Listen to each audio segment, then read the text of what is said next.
What do you think's more gnarly, the MDU back then or like GP right now? GP. Really? Yeah. It's still, I mean, it's evolution, right? So like at the time, MDU was the gnarliest thing. Yeah. But with evolution of driving and cars and the sport, GP is absolutely ridiculous. Yeah. I mean, this last GP that we just had, the first battle, Could have been a finals battle. Yeah. Like it looked like a finals battle. $10,000 set of wheels. Hey, buddy, this one's got to have the right center cap. You retard.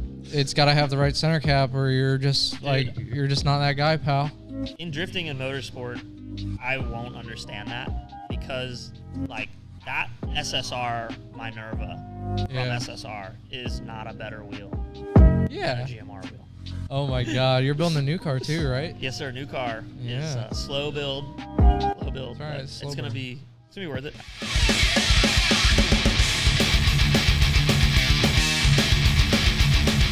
All right, here we are, folks. Another episode of the Smoking Section podcast. Today we're here with Brian Waggoner, Bwag, of Fleet Graphics, Drift Indy, local Dayton driver, legend in the scene. OG. We're excited to have him. Some would say OG. I would say that. He's the OG in Dayton, bruh, as far as I'm concerned. Cool. Thanks for having me. Hell yeah.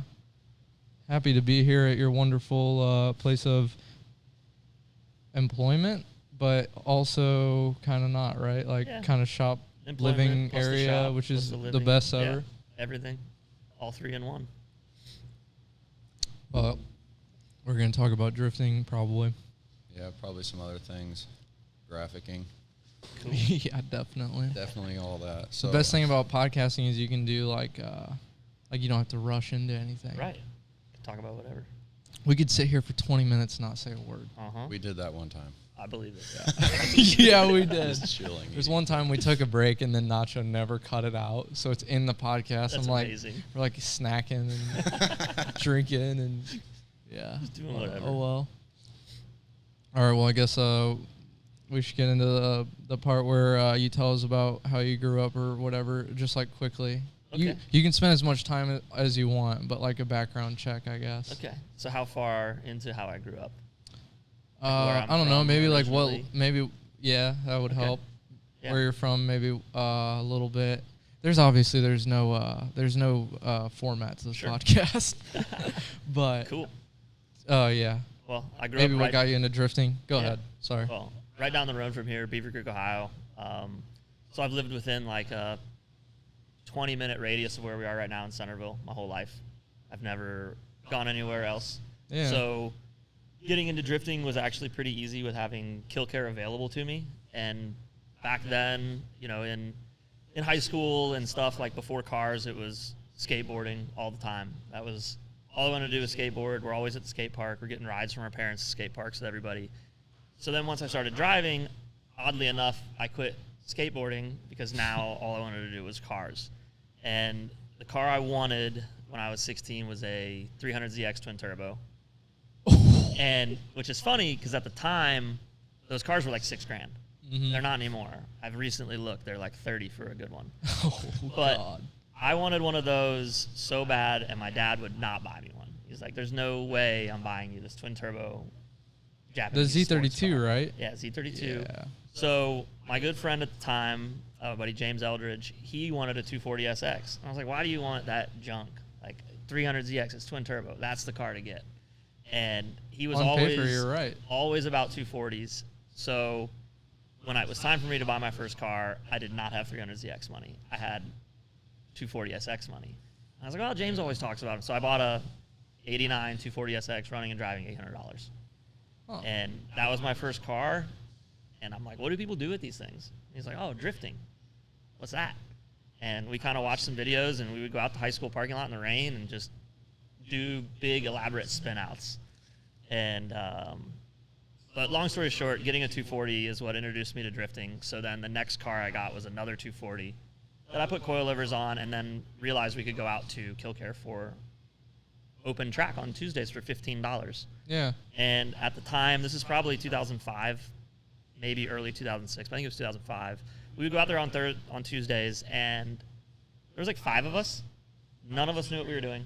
We would see. You said 2005? Yeah. Oh my God. Yeah. So for those that don't know, I'll be 38 this year. This is my 20th season of drifting, or Holy what I would shit. consider a season. But we would watch a guy out on track, and if he would link a corner, we would all be like, how did he do that? Yeah. So then we'd be in the pits like, yo, what'd you do different to like be able to do that transition? And he'd be like, I don't know, it just kind of happened. So it was really hard that, it's just 5 guys trying to figure it out at the track.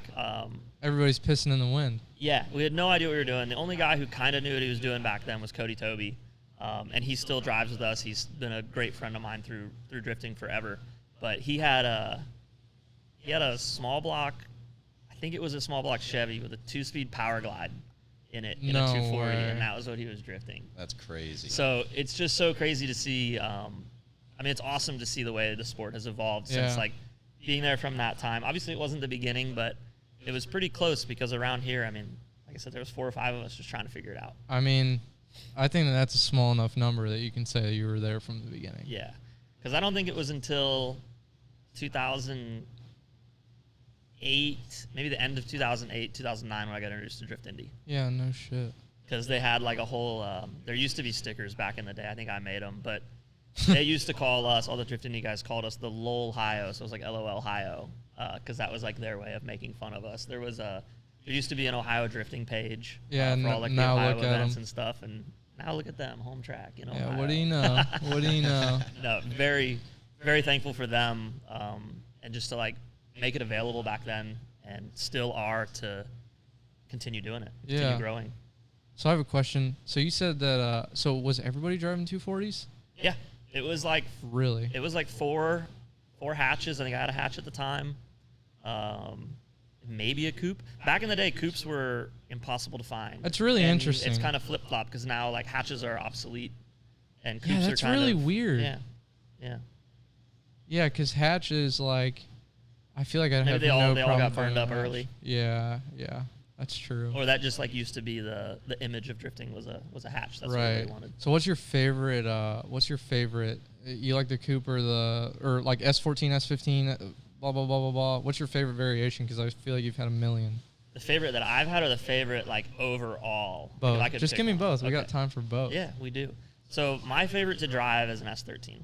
Okay. I've had the 14s, I've had the 13s in multiple different variations over the years. I feel more at home in a 13 than I do the 14. Everyone said like, oh, I was a good driver in my 14, but as soon as I got the convertible done, I would hear from multiple people, oh, you're a different driver in this car. You're a different driver in this car. And I'm humble about it, so I don't, like to think that I'm doing anything differently, but I do feel more comfortable in an S13. Yeah. Which is weird that I'm building an S14. Yeah. But I think it just comes along with like everything that we build is progressing and changing. And Absolutely. Parts are different, and this car's a different car than my old S14. It's been built to solve all of the problems that my S14 had. But like even that car on the wall, like that was such a ripper. And I came out of another S13 into that car, but I moved from that one to the S14. Yeah. And that was what made it, not seem like I was driving as good as I used to. Yeah. But favorite overall, and I haven't had one yet, is I want an S15 so bad, but I don't know if I can do the right-hand drive thing. That's with having multiple drift cars. If I only had one, I think I could do it. But having like, the Z and this car, and then adding an S15 into the mix, I just don't know if I could do the switchback. You are getting, like, okay, I don't want to sound like I'm hyping you up, but like from when I started drifting, which was not very long ago, to now, like you have gone through so many different cars, and you can tell that you're getting better. But it's probably, I would think that it'd probably just be because you're driving so many places and driving so many cars. I definitely agree with that. That's like, that has to be it. Is the seat time, the different tracks, and then the cars, they're all different, but the more I drive them, the more that I'll learn something in one that I can emulate right into the next one. Yeah. There was a long time where I didn't travel because I have Kil-Kare in my backyard. Kil-Kare's 15 minutes from this shop. It's awesome. But I think I went like maybe 4 or 5 years without going anywhere but Kil-Kare. Really, yeah. And I don't remember who told me, but somebody told me, they're like, you're getting too comfortable with your driving. Like, you're just going to keep doing the same thing unless you get back out on the road. Yeah. And it's so insanely true. Mm-hmm. I mean, my driving has changed so much in the last 3 years than it did in like a 10-year period of just driving Kil-Kare. Yeah. And that's just because of driving with everybody shredding now and having the level of everyone's cars, the level of my own car, and just the abundance of events.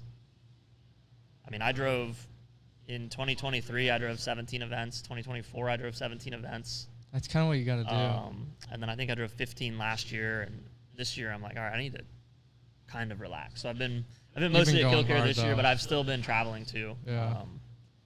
I will make a point. Your 17 events is different from other people's 17 events.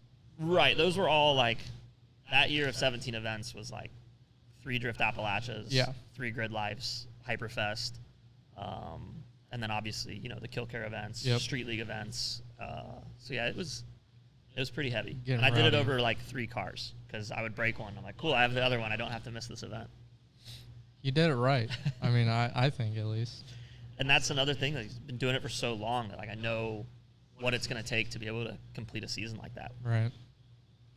Yeah, it's drifting can be very stressful about like if you have one car. Like sometimes it's nice having 2. It's like I'm always like battling myself, and as like I'm getting ready to basically build another car like for fun, I'm like it's hard to maintain 1, let alone 2, but then at the same time, like I've had plenty of scenarios where I had 2 cars and 1 broke, and then I took the other car, and it's like that's also so nice. I mean, we're looking at it in real time. This one's broken right now. I could have fixed it, but I had a car that's ready to go, and I'm really liking driving that car. Yeah. So it's like, well, I don't necessarily need to fix this car for anything right now, so I'll just drive the Z for now. Yeah. And it'll be nice when they're both working at the same time again, but to to continue doing events and not have to tear the car down and work on it is really nice. Yeah.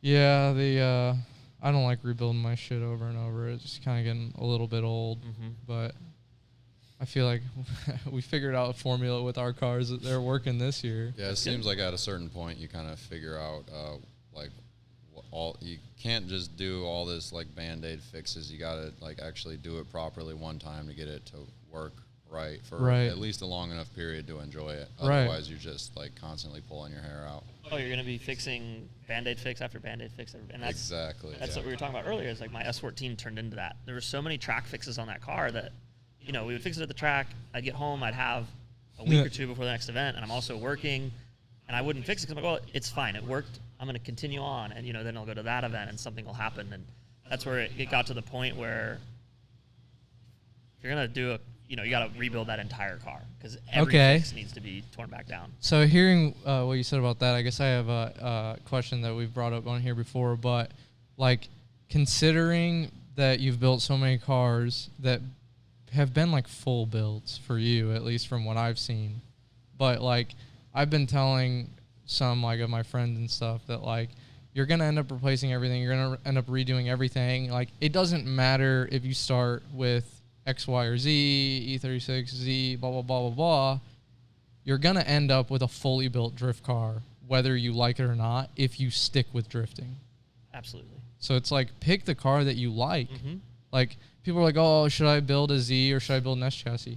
If the S chassis is your dream car, build that one. Build the S chassis. Yeah. It's going to be awesome. Yeah.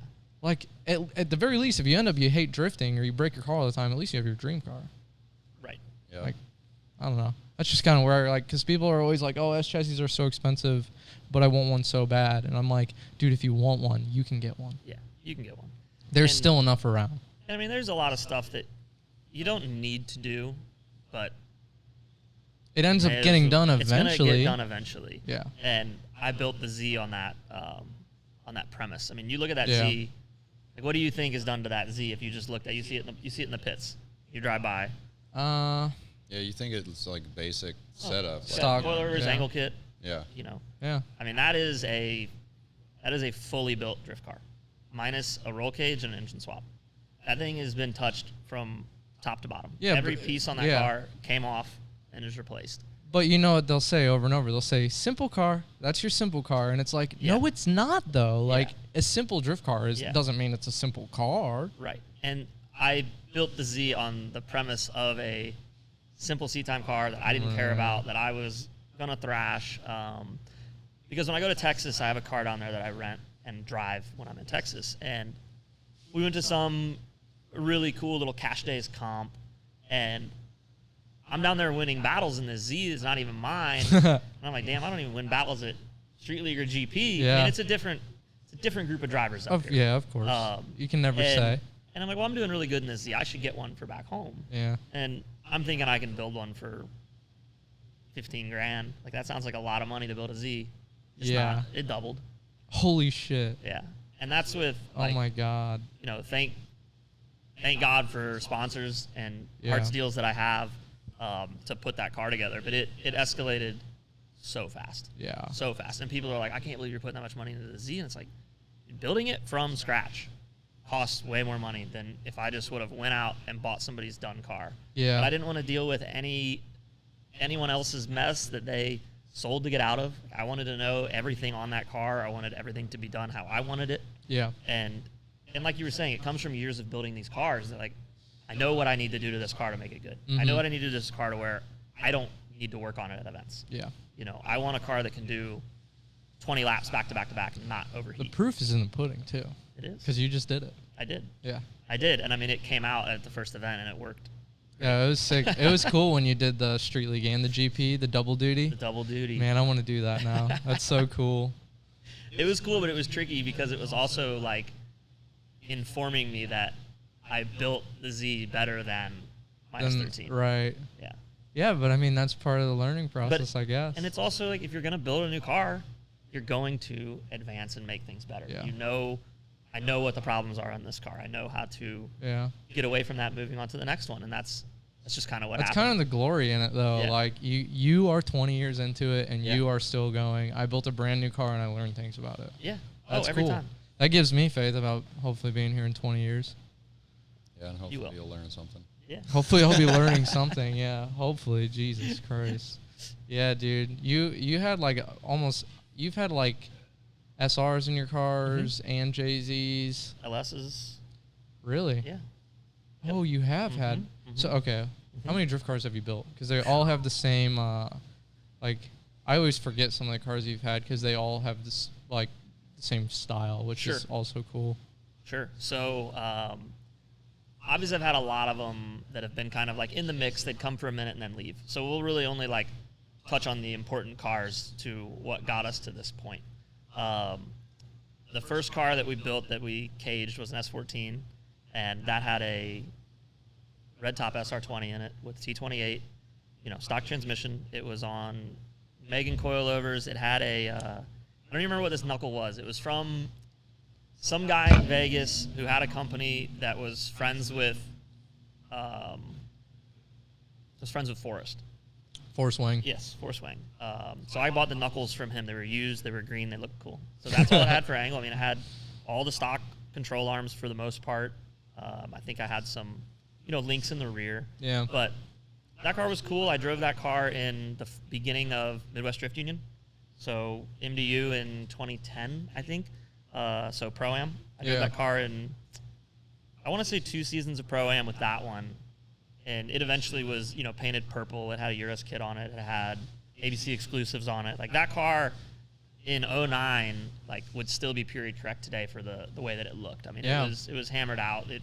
The rear fenders shaved the tires because the wheel fitment was so tough, because that was, all I cared about back then. That was a vibe like back then, yeah. Hella flush and, all that stuff. So after that one, I got a S13 coupe that Cody did a full cage on. We put the SR20 in there, same setup, same tune or whatever with the T28. And that one got a little bit more. I think I put extended lower control arms on at that time and drove that in MDU for 1 season with the SR. Didn't blow the SR up. I took the SR out and put in I had a 2-tone street car, coupe, Sylvia. I put the SR20 in there and we put an LS in the Pro-Am car, because that was when Pro-Am was kind of getting serious. And so LS in the S14? No, just a 13 coupe. Oh, okay. Yep, 13 coupe after the 14, and that's the car that got painted teal. So we did a tube front on that, did the LS with TR6060 trans. I want to say, no, that one still had like those same style knuckles on it. So still like a cut modded knuckle. with an extended lower, factory lower. I feel like all the crazy knuckle stuff's kind of like new nowadays. Like, Yeah, it's like caught on recently. Yeah, but did that car with the LS for 2 seasons of MDU, and then in 2013, which is so funny that we're 13 years past 2013. The end of 2013, I remember Mario has a picture of me. We were at Street Life Tour at Kil-Kare, and I had kind of told everyone that I'm stepping back from drifting. Really? Like, this costs too much money. I'm buying Max's Z1 drifts back then, trying to keep up with these dudes that are in pro cars. And I said, I'm stepping back. If I go out and drive, I'll take my daily driver, my S13 Coupe two-tone. I'll take it to the track. I'll go to Kil-Kare. Yeah. But I'm quitting The drifting. Pro-Am Yeah, type I was like, of stuff. I'm done with this crazy car stuff. I don't want anything to do with it.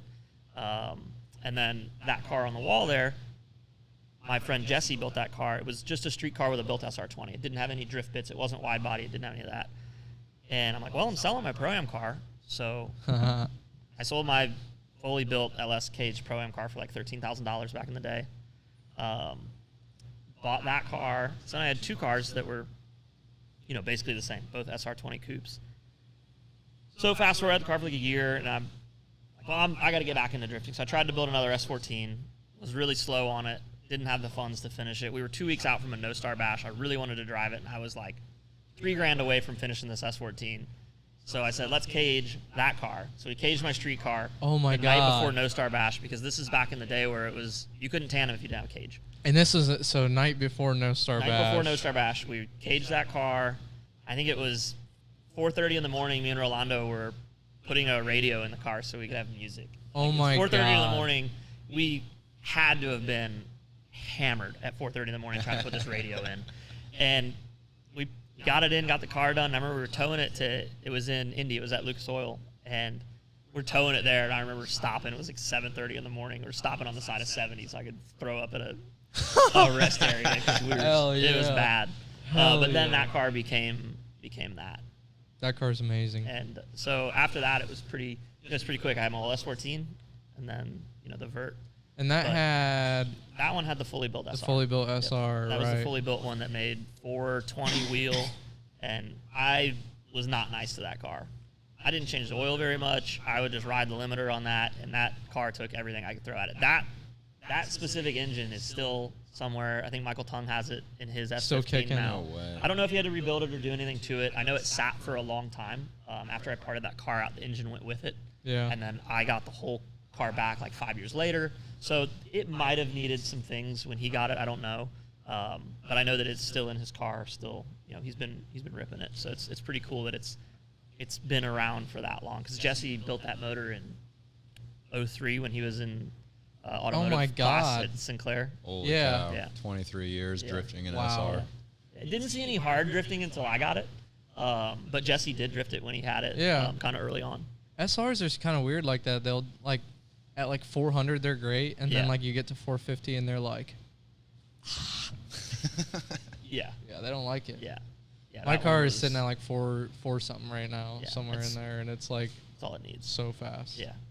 They don't weigh anything. There's nothing to them. They're so good. Yeah. I love SRs. I hate to admit it. That's okay. I actually love to admit it. Yeah. I love it. Really good. I love to admit it. I hate to admit it when they explode and I have to rebuild them. I can tell you this. I had that SR, my very first SR I got in like 07 or 08. It went into my first hatch drift car in 07. And I think I crashed that car at a Street Life Tour in 07 or 08. But I kept that SR. That SR went into my S14. Then it went into my S13 Coupe. Then it went into my two-tone. And I drove that, 3 of those cars were full drift cars, and my Wow. two-tone I drifted it quite a bit. And I never hurt that motor. That was a stock SR that I bought from a guy up in Cleveland, and it was just under a tarp. You got Under them a when they wet were tarp, good. and that was a good one. So that one I have never blown up or hurt an SR20. Yeah, you're getting the ones with the later expiration dates. Yeah. They still had some of the magic in them. Yeah, dude, you're lucky. I've rebuilt mine like 4 times, I think 3 or 4, Yeah. and twice was like a week before an event, which That's is tough. that's what we sign up for, Yeah. really. I mean, And the motors I've blown up the most were KAs back in the day. We'd blow up a KA at Kil-Kare, find one on Craigslist for $100. Pick it up the next day, you know. Dude, we just picked up a KA for $500. That's a good deal today. I saw one for sale recently that was like $2,300. Oh yeah, and they'll get it. Oh, it sold. And they'll get it. They got it quick. They got it quick. It sucks, dude. Yeah. We found one. We got lucky. Our buddy, who actually is supposed to be driving the luau, me and Cody, 4th of July weekend, were off work on Friday. Yeah. And my buddy comes over Thursday afternoon, and he's like, yeah, I'm ready for the luau. My car's great. And I'm like, sick. And he's like, yeah. He's like, go and drive it. Tell me what you think about it. And I drive it like a block down the road, and I come back, and it's rod knocking. Oh, my gosh. And I'm like, yeah, like, now mind you, no oil pressure gauge in the car, obviously. Actually, nothing in the car, really. But yeah, it rod knocked, and I rolled back into the driveway, and I was like, yeah, seems good. Yeah. Seems good. Yeah, Yeah. I walk up and I'm like, no, it's making some noise now. It was not making that noise when you left. Yeah. It's like, start it back up. Barely starts back up. As soon Yeah. as he starts it, you just hear it knock. It's like, we're like, oh no, what is that? Yeah, we thought it was piston slap. And like right then and there, we didn't do a compression test. We didn't do shit. I was like, because Justin, you know, it's his car. And I'm like, dude, I was like, I don't know what happened, but I was like, whatever's going on, like, I was like, whatever was going to happen in the drift event was going to destroy this. Happen. Yeah. So I was like, but we didn't have work the next day. So I was like, we'll wait until the end of the weekend. I'm going to try and locate an engine. And if we find an engine, we'll swap it either before the luau or whenever. And because he's the dude that like is showing me the forged pistons on his phone, and he's like, I'll buy it right now. I'll buy it right now. And I'm like, just don't. We'll find another engine. So we hadn't even pulled the engine out to see what happened. Right. And I found one from a buddy locally for like $500. He had like 4 of them, and I was like, dude, I need one. And he gave me like his a pretty low mile one. Yeah. It looks immaculate. That's awesome. So we just like, me and Cody are off work on Friday. Justin's at work, and me and Cody are pulling his engine. Hell yeah. Doing the engine swap. So we have the $500 engine Thursday night. Nice. And we didn't even didn't drain the oil out of the other Forget motor. It. Get the new motor. I was like, oh, this is probably what it must have been like in 03. Like, oh, who cares what happened to it? We're swapping. Yeah, that was what we would do. I mean, my 2 best friends, they're twins. They're the Gores. John will be there this weekend. He's cooking a pig. It's gonna be sick. Oh, so, yes. You know, I've been friends with these boys since we were like 11. So, but they live really close to Kil-Kare, and the amount of times I would blow an engine or we would have an engine failure of some sort, and we would just hook the car up to their truck and drag it back to the house. No trailers, because we didn't have trailers back then. We would tow strap that thing, and I would ride the brakes, and we'd get it back to their house. And we had to have swapped like 3 or 4 motors with the oil still hot when we were pulling them out. Yeah. But because you could get them for $100. Like, why would we worry about like trying to do a repair? I'm just gonna get this $100 one that this guy said runs, man. and we're gonna put it in, and we'll be running the next day. I mean, I probably went through like 6 KAs one season. Yeah. Just Who think knew about I was it. blowing them? I don't know. Like, think about this, Bwag. For the price that you could have bought an engine today, you could have bought 23. Yeah. Like, 23 same day, you could have bought 23. Yep. And the thing is, they were available back then. Like, Yeah. you could find them for within 25 minutes away, you'd find one. Because that was right at the time when everybody was starting to get these SR20s. And you're getting SR20s for $1,600, $1,700. Yeah. So they're not big money in their new swap. They assume their old engine is junk. Yeah. And, you know, we're getting KA transmissions for $75. Yeah. The 83. mentality must have been it so was- different back then. Like, oh, because this is just garbage, actually. it's disposable. Yeah, it was, because they were everywhere. Yeah. It wasn't like they were hard to find. And, I mean, that's how the cars were, too, unfortunately. Like, we'd slam one. We'd be like, whatever, throw it away. Dude, I Where reposted. they would totally be fixable, and we would just throw them away because we'd get another shell my for $500, God. Right. you know? I It just didn't matter. I just reposted a video of a thing where it's like, dudes are like, where did all the S chassis go? And it's like a montage of people like slamming them into curbs and walls and like blowing suspension up. They're gone. And it's like, oh yeah, that car that just hit that curb, that car got thrown in the trash after that. Yeah. Like totally for fixable, sure. but Needed a control arm. a new car was cheaper than the Needed a control arm. Like, yeah, it must have been crazy. And you guys didn't know any better, obviously. And like the wrecks that we fix nowadays, like the wrecks that my S14 has seen, that, you know, it has to go to a frame shop. Like I can't throw this car away, you know. And that also comes down to it's a little bit more built than before when none of the cars were caged and stuff. Like, yeah. Well, we found out the hard way already once that you touch a cage 240 with something and it turns into like wet toilet paper. Oh yeah. Like pretty quick. Oh yeah, you'll hit it in one spot and you're like, why is the back bent?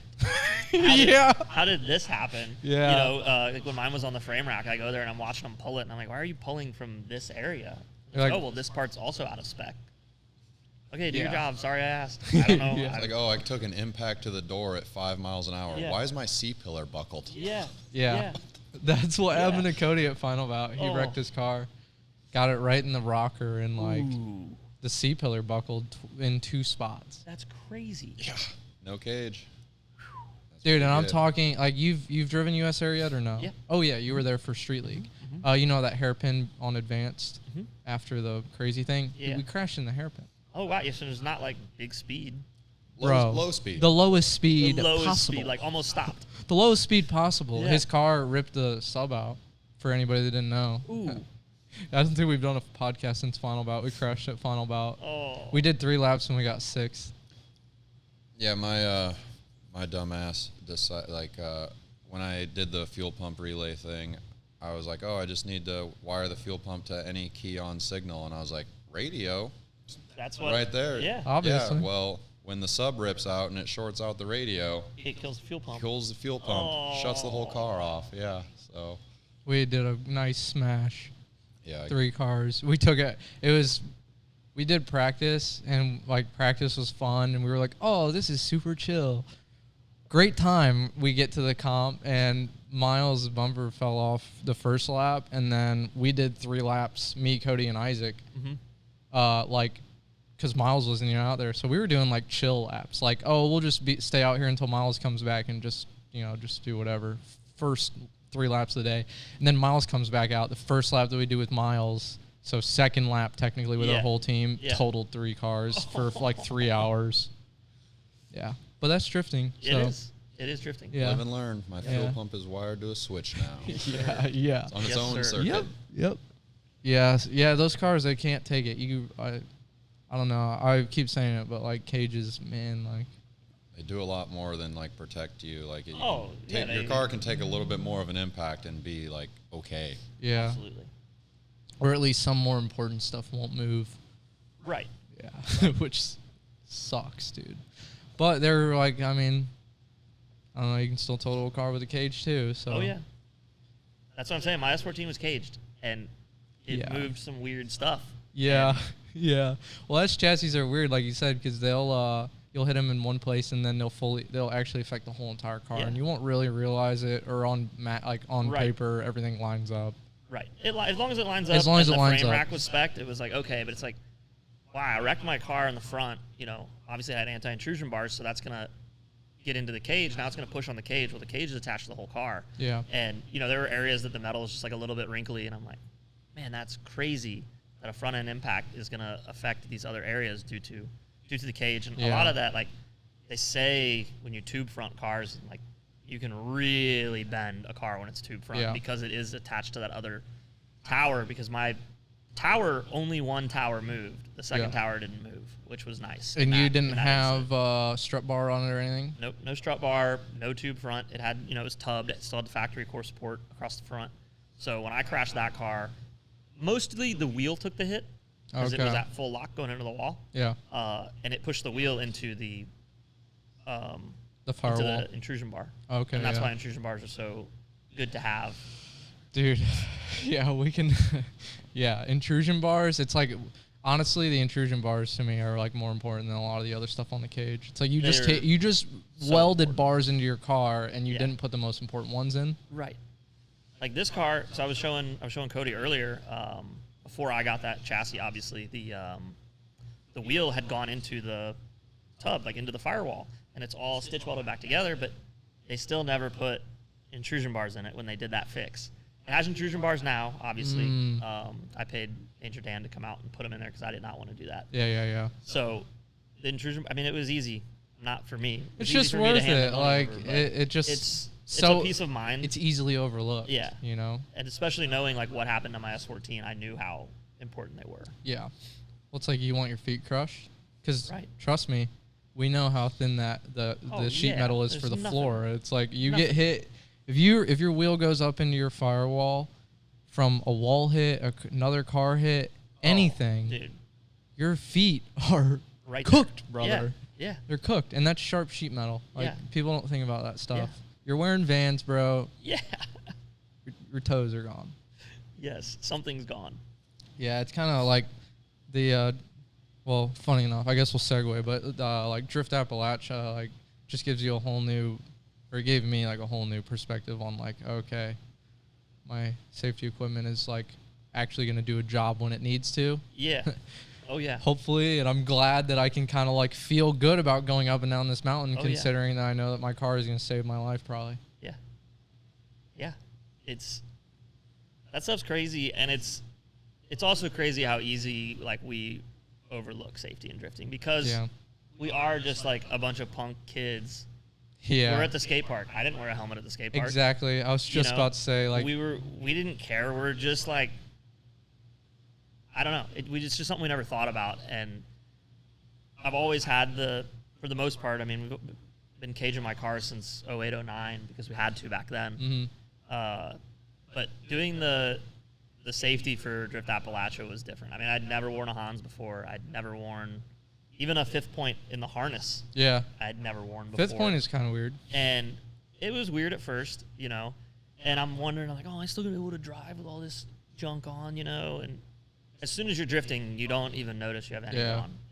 I feel like it kind of makes me just feel a little bit better. And then you have a better peace of mind that like if something were to happen, you know, you're gonna be better. And like Yeah. when I crashed the S14, it was like pretty hard impact straight to the front, and I was probably doing 55-ish when I got on the brakes. So I don't know Yeah. how fast I actually was going when I hit the wall. Right. But you know, I had a pretty bad neck pains. Yep. It wasn't like I was wearing a brace or anything, but Yeah. you know, hitting a wall at 30, imagine hitting a wall at actually 60. Yeah. Like, then you're Well- for real getting hurt without having those devices in place and, you know, learning about what the Hans does. I said, oh, if I'd been wearing one of those, I probably wouldn't have had any of this neck pain. Right. And so even when I don't have to wear it, I'll put it on. Right. Like when we did GP at No Star Bash, when we had that fast entry, Yeah. like, you know what?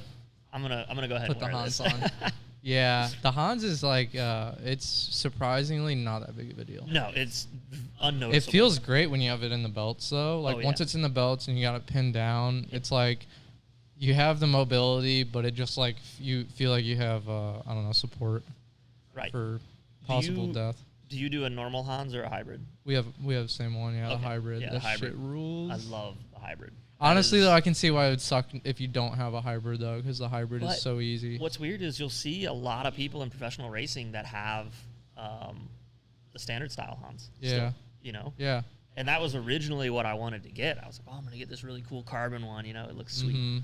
And I got the regular Hans 3 because the carbon one I wanted wasn't in stock. And I got the Hans 3, and I'm like, this is not, I Yeah. did not enjoy this. No. So then that's when I got the hybrid. And Yeah, a hybrid's a hack. But the hybrid on kind of feels cool. I don't know. There's like a lot It of does. a lot of like the big dogs that you watch. You know, you'll see them walking around in their suit with their hybrid on. Like, damn, they look cool. The hybrid's nice, dude. It's like Yeah. the nice, comfortable Hans, Yeah. I guess. Yeah, it is Lightweight. and like it works better with the 3-inch straps. Yeah. This car has 3-inch straps. The standard one, it was wanting to slide off, and Yeah. then you're in a Yeah, I have 3-inch much straps. scarier situation when the harness is sliding off your Hans. Yeah. Yeah. The The hybrid rules. the hybrid rules. Highly recommend Simpson hybrid. This Yes. is not paid, but it could be. It could be. Could be paid Could be by paid. Simpson. Yeah, Seth actually is sponsored by Simpson. He runs. That's actually why I have a hybrid. Seth told me to get the hybrid because Seth is a geek about all that shit. Well, he knows, so. Yeah. That's good. Yes. Yeah. Seth actually, I guess ironically, but he wrecked his car at Drift Appalachia, and he said his back hurt a lot afterwards. Well, I mean, he did go really fast into a thing. Pretty nose down. And endo slammed the back end. Yeah, right that's down. gonna. Yeah, I don't think this part hurt. I think the drop back down is probably what did it. Well, I think that mainly what did it to me I would think that would be maybe the aluminum Kirky like style seat he had. He had a full dirt race seat in it. Hell yeah. Like no padding. Oh, that's crazy. Yeah, that's probably why his back hurt. Yeah. I was like, you sure your back didn't hurt before? Right. Just from normal driving in that. He drove it to work, or I guess he stored it at work. But every time we would go on drift events or whatever, his car was at a shop which was like an hour away. Dang. Yeah. So I remember riding to and from work in his car, or on the weekends and stuff, going down the highway super fast, because that's what Seth likes to do. Yeah, the safety stuff's for real. Yeah. It's good. I like seeing it. Yeah. Well, it's it was coming. Yeah. I don't know. You see it in every other motorsport. Yeah. So it's I remember when Drift Appalachia started, I was like, yo, what the hell's going on with this safety stuff?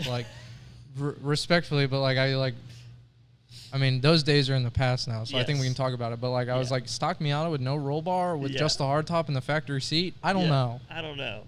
Yeah, that. They got that figured out though. Yeah, they've locked in. I mean, as with anything, it all.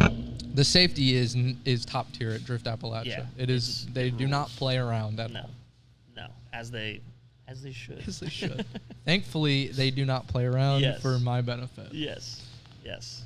Yeah. Oh man, I was gonna say something. Shoot, this is how podcasting goes. Oh you yeah, forget you got to it in your say brain, stuff. but you're like, oh, you gotta get through this first. Get through this topic. Okay, I remember now. So you have your S13 here. Can you tell us about your S13? Yes. Because this is kind of your main car right now. Yeah. But yeah, just some brief stuff about it, because it's your car is very, very unique, incredibly unique compared to I love 240s. I see them every day. Me and Cody are constantly looking at 240s, and your car has very unique kit. Nobody does a vert. Right. So the funny thing about this car is, and me with 240s, I absolutely hate S13 convertibles. I think they're the worst variant of a 240. It's crazy how that works. They are very ugly. I also hate blister kit cars. I think blister kit cars look terrible. That's how I've always been. Cody had a blister kit car back in the Pro-Am days, and I'm just like, this isn't doing it for me, man. They're something's bulky. off. They have to be the right height. They have to have the right wheels. They have to have the right accessories that kind of go along with it to tie everything together. So it was odd that I ended up with this car and it being a vert and it having this blister kit on it. So again, it was something I was telling Cody earlier. This car, we did not build this car from scratch. I bought this car as a roller with a blown up engine out of a dealer in Cincinnati. They had it. They got it from somebody in Las Vegas. A dealer. They drive too.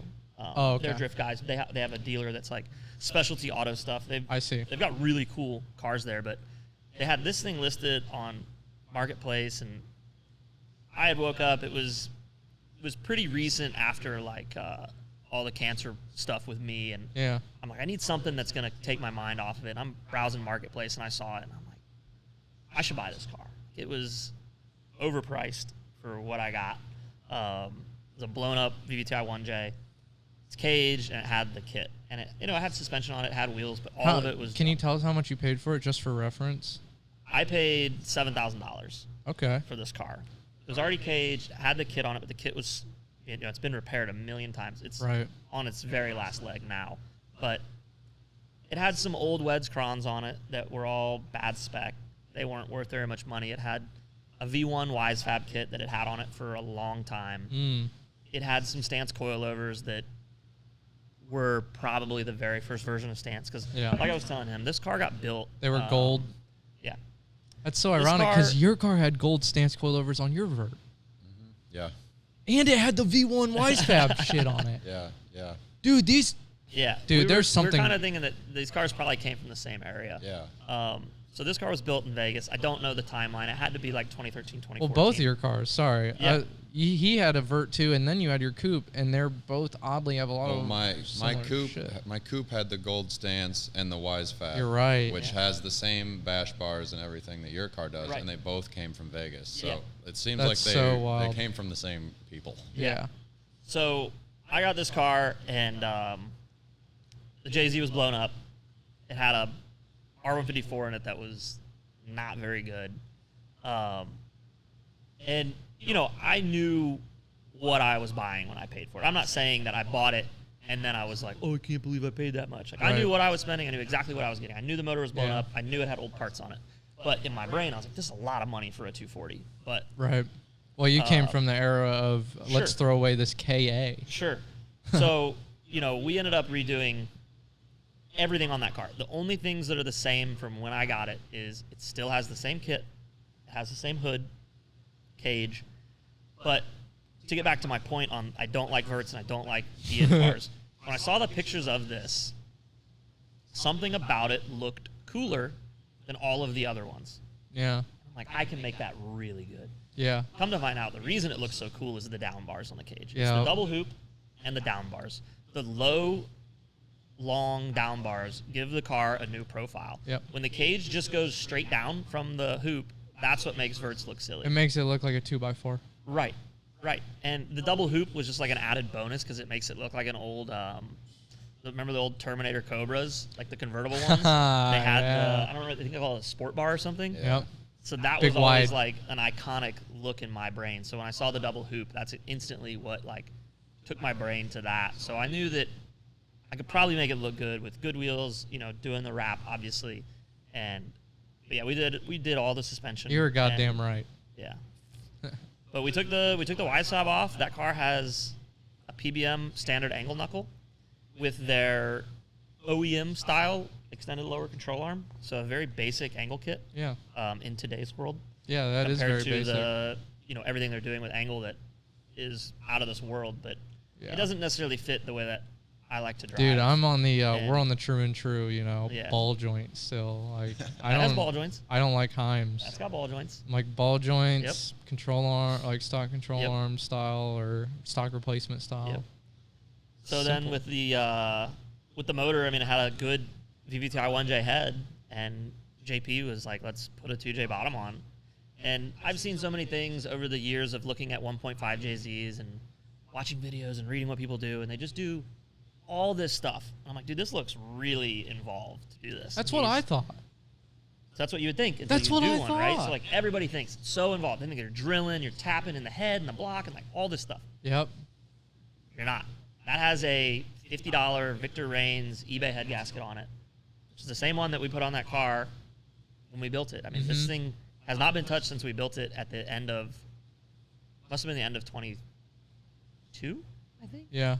Whenever the first Drift Appalachia in West Virginia was. Yeah, because I remember you were having car shut-off issues because it was fresh car. It was fresh car and I didn't ground the switch panel. Yeah. So that'll do it. You got to do that. You got to ground the switch panel. Yeah. But anyways, so we built that motor for pretty cheap. Like that bottom end was $300. Came out of a junkyard, like out of a puddle of mud in the junkyard, like just laying in it. Yeah. And I mean, we're pulling leaves and stuff out of the valley. I remember seeing the video. Yeah, that video, and it was just watch disgusting. the video. People on the internet, watch the video. The video is very good. It's a good video on that. Doing the 1.5. Real mud in the cylinders. Real mud in it. And we took it apart and looked at the oil pan, saw there was no junk in the oil pan, and we pretty much put, you know, a fresh oil pump on it and a few like idler pulleys, maybe the tensioner pulley. Right. I don't know. JP gave me a list. Basic maintenance, and put it back in. And this car has seen, I think I talked about it when I was at GP. I did that little thing with Link. Yeah. 35 events on that at we'll just call and it you do 450. a shit ton of laps. I do a lot of laps, and I'm not necessarily easy on it, you know. Nope.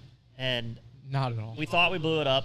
at that event, and I kind of said, "Oh, it's broke," because I'm not going to fix it at the track. I'm trying to drive the other car. So, with it just being the crank pulley wobbling itself loose, Right. that thing is Because it sounded like it was knocking. Sounded like it was knocking, and then as soon as we took the belt off, no more knock. So, I'm like, okay, this is easy. That's awesome. It was great when we found that the day after the event. You I gotta said, okay, love good. that. So me and JP kind of nicknamed that motor the Junkyard Dog. So Dude, we were saying the Junkyard Dog lives another day, and that is a huge misconception with the 1.5J. really is people think that it's some crazy shit, but it's like Trey Engelmeyer, we just had him on. He's a 1.5J guy. Yeah. But yeah, same shit. Like they buy the GE and put the GTE head on it. Non-VVTi. I mean, that car, if I gave it the fuel and the spark that it wanted, it would do 600 wheel tomorrow. Yeah. Probably, I would bet probably more. I'd probably run out of turbo. A different then. turbo, yeah. It's got the G30 770 on it, and we made 500 the last time we were tuning on 85. We made 500 at, I think we were at 20 pounds of boost. Our target was 23, and I was running out of spark because it still has factory wasted spark coil packs on it. Yeah. So it doesn't have a good coil pack setup on it. So we pulled it back down to 450, and then we pulled it down again at the first event after that tune. Yeah. So I think it's on like 14 pounds right now, and it's making 430-ish. Damn, on And 14 pounds. It's just so happy. So that will never break, No, basically. it is so happy on that. And he was like, well, Wow. get the, my tuner. He's absolutely incredible. Joe Everything he Lala. does. Yeah, Joe Lala. Dula. He does so much for us on those cars, and, he wants to see it make more power. He's like, well, let's do the coil pack setup. And I'm like, dude, I don't think it needs it. Like, it's perfect where it is. It's probably a rager. Yeah, it's really good. The car doesn't weigh much, so 430 in an S chassis is a ripper. I drove Josh Estes' car when it had a JZ in it, and it was like, I was like, oh my god, this is ridiculous. Yeah. It's insane. JZ is. Yeah, I know. I've been talking about letting you drive this one, and it's just like not lined up. This It's all right. This would have been a great weekend if I would have fixed it. But, Yeah, someday. we'll get will one of be these back. days. Yeah. We'll be back. You'll be back. I need to let you drive my car, and you can see what it's all about. Because it's like, I was talking it's to. gonna take me back to that car. I know, dude. I was talking to Colty about it because he was asking me some questions just about setup. Because he's like, I feel like my driving, he's like, I want it to be more exciting, and I'm like, I can help you with that. Yeah. But unfortunately, there is some downsides to it. But yeah, the setups, because I was talking to him about his setup and just the way that he's setting up his car versus mine, which they're entirely different cars. Oh yeah. And his car probably drives phenomenal. Oh yeah. But I'm like, it's so crazy how different things can be, from one to one. Mm-hmm. Me and Cody's cars are even damn near identical, and they still feel slightly different. Oh, I'm sure. Yeah, it's fun though. S chassis are just they're great. I don't know. They were the perfect drift car somehow. And I don't know if that's just because they've done the R&D on them for 26 years that we have all of the parts and everything's figured out for us. But if you think about it, they're really good. And what we're doing to them isn't that crazy. It's not like we're moving suspension points and really getting in depth with a build. Yeah, I feel like it's so nice. The S chassis, the rear end is the I guess 4-link, but the multi-link suspension. So you have all your adjustment with these cheap ass arms that you can buy. Oh yeah. So you have full crazy articulation, which I think that the main benefit of that is the fact that you can adjust things crazy style when you wreck it, and you just have all these places to change it and get it to the right spot it needs to be. You can fudge it back to where it needs to go. Yeah, but the front end is nothing. It's a control arm and a tie rod and a coilover, and a knuckle that is unbreakable. It's basically immensely simple. When I did the Z, I'm in the back of the Z. I'm like, why are there all these arms? Yeah. Why do I have so many arms in the back of this car? What do they do? The Z's are tanks, though. Yeah. That is nice. The S chassis aren't really tanks. No.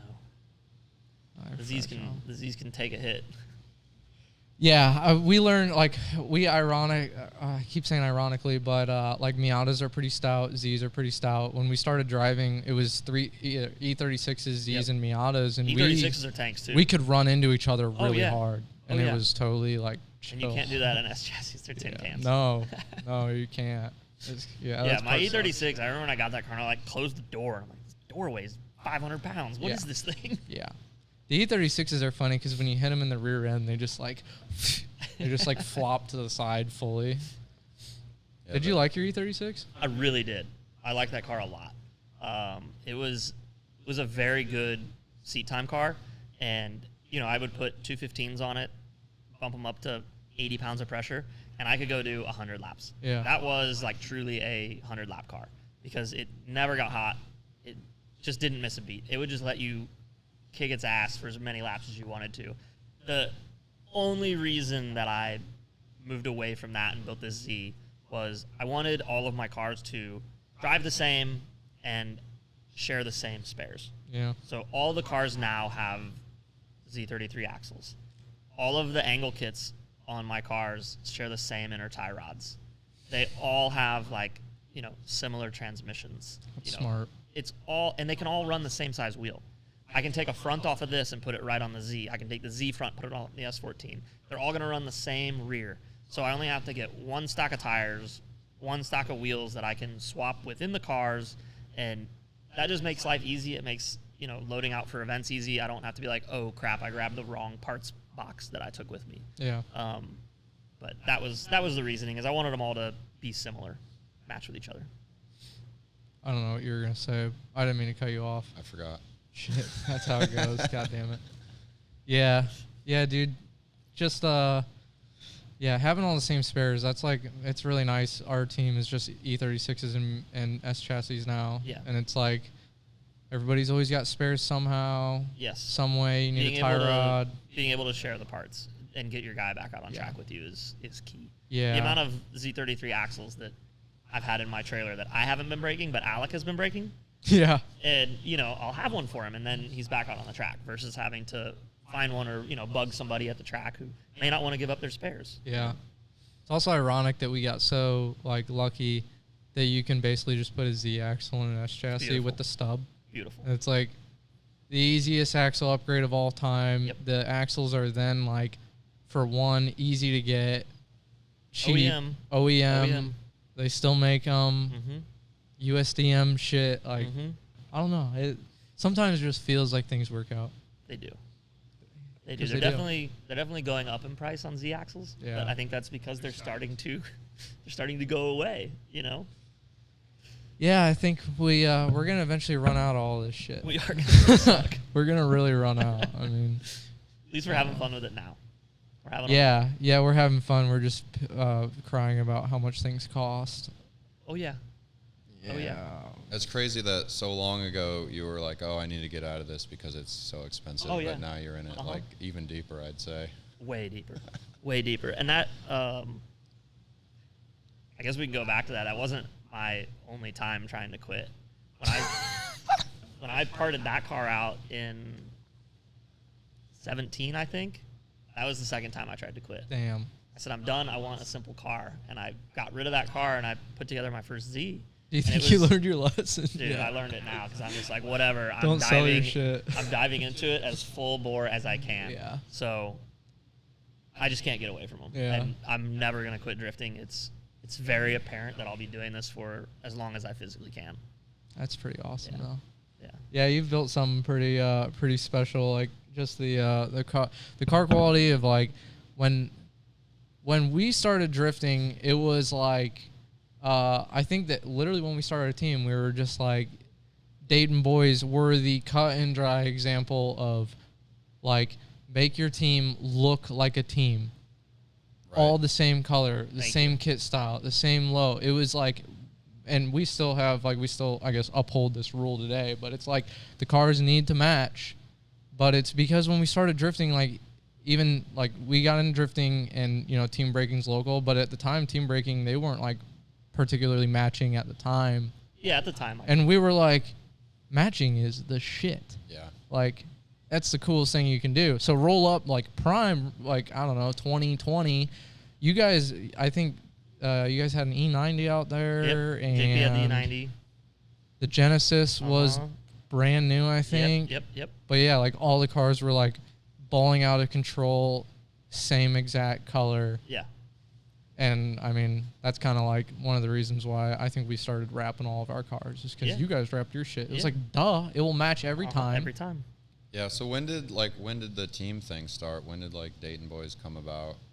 So we never really intended on being a team because we didn't really, we were just buddies and we drove together. But I didn't meet JP and Mylan and Josh and those guys until I want to say it was when I was no, it wasn't when I was parting that car. I was doing like a garage clean out at my house, and I was selling tons of stuff. But they came over. I was like, oh, these guys are really cool. We've lived in the same area for so long, and like, you know, we'd make fun of each other on the internet because we didn't know each other. That's how it works. And like JP remembers one time when my S14 was broke down, and he remembers driving right by me like, haha, loser. Like, you know, and now like that's my dude. Like, yeah, I'd be lost without that guy. Yeah. But they had yellow cars. They had like sunflower yellow, Rust-Oleum painted yellow cars. Him, Mylan, and Josh. And I drove with them. I did all the laps with them. We only drove together. And my car at the time was that one, and it was brown. Yeah. It was a really sick, like brown with green pearl. I mean, the paint on that car was gangster. But every picture I saw was those 3 yellow cars and my brown car. I'm like, I can't do this. I gotta change it. And in the off season between 15 and 16, I had just learned about like color change wrap films at the time. You know, being in the industry, I'm seeing stuff at the print show. Yeah. Oh, I can just order a color. I'm gonna wrap the car. And so you were in the scene when color change wraps like popped onto the scene. Yeah, I mean, I've also been in vinyl graphics since 2008. Yeah. So in it forever, and they were just rolling out these new films from 3M, and they had a sunflower yellow, and it matched. I'm like, yeah, I don't want a sunflower yellow car. Like, yellow is not a color that I enjoy. Yep. And I flip the page and I go, ooh, gloss lemon sting. This got some metallic in it. It's got some pearl. I'm trying to be extra. I don't want a sunflower car. I'm trying to be extra. Of course. And JP's like, I'm not feeling it. I don't like it. Oh, I was like, man. well, I'm doing it. It's going to at least look better than brown. He's like, you're right. It's going to look better than brown. So valid point.